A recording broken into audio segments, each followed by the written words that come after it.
There's all sorts of circumstances in the human dilemma, and that is understanding the law of God and His requirements, but not being able to make it, to get there.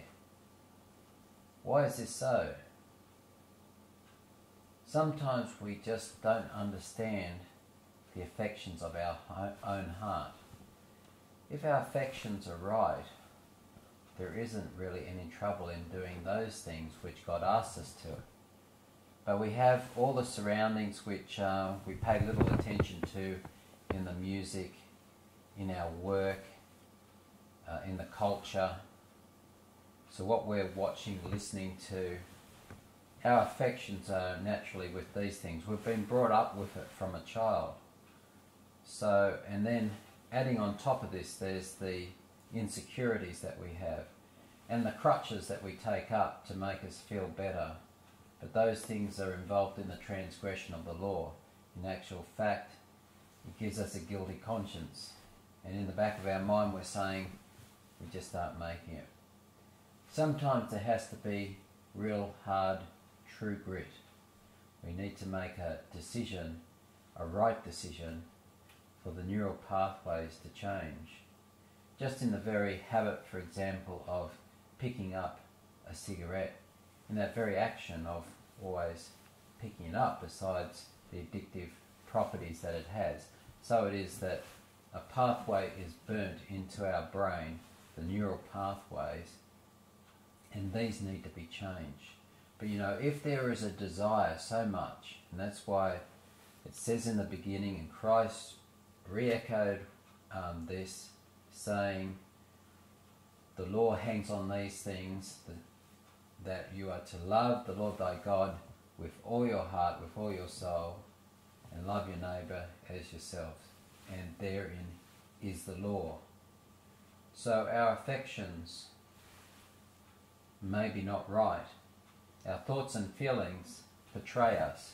But what we must do, as in what happened in the Jordan, they stepped their foot, the priest stepped forward, the waters were departed, and the Lord went before him, and so did the law.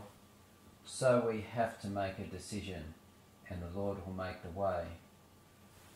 But we have to be involved, mentally involved. It will take sacrifice, it will take true grit.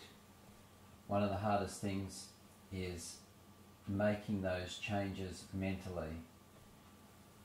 Jesus spoke the word to the disciples, and he said, now are you made clean through the word. Are we made clean through the word, or is it the ideas and thoughts that are having persuasion on our ideas and prophecy, but more on our own salvation? If we are sitting in the pew and listening to a false gospel also, we can believe that our salvation is sure when it isn't, because we think there's a change of heart, but there really is not.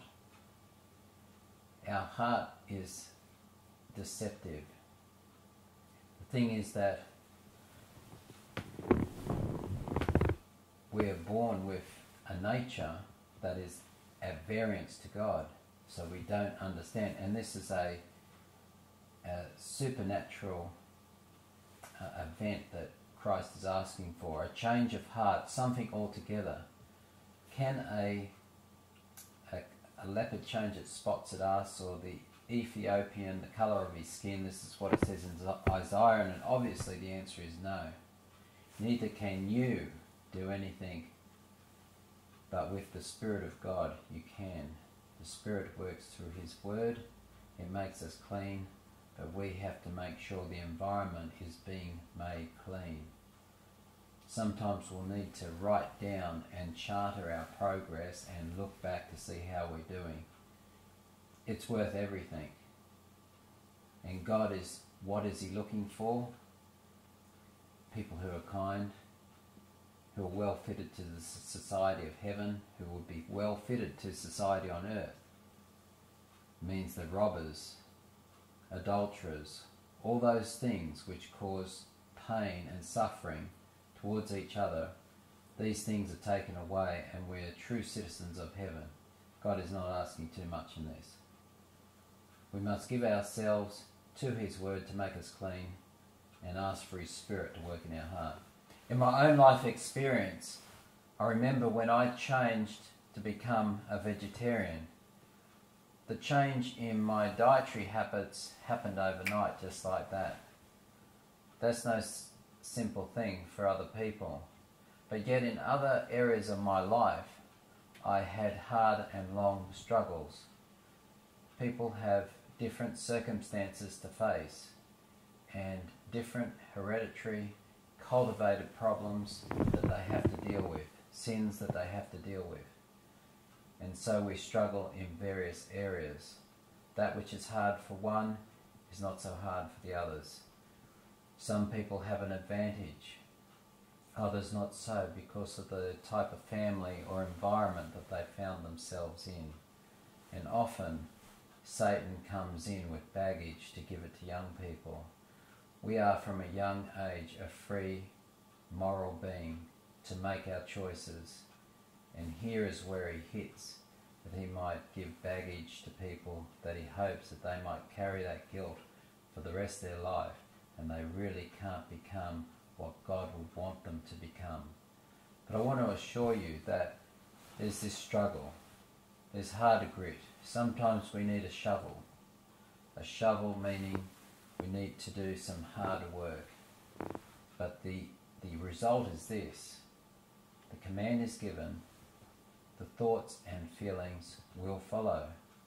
It might not come immediately because of the affections of our heart, but it will come, and God will give us that peace. But we are, as I said, free agents, free moral beings to make our own decisions. God will help us and work with those decisions. He's given us His Word to help us. He's given us the agencies of heaven to help us, but still the thoughts and feelings, the affections, all belong to us.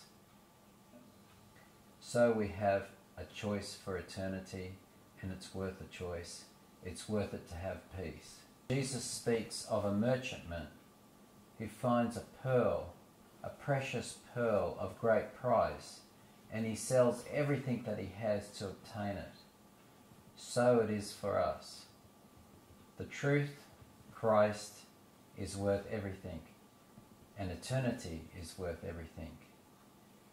And Christ has given up everything for us. He has placed great value on you and me. So we need to make a decision for Him and for those things which are truth, which are right, which are good for us, which are pro-life.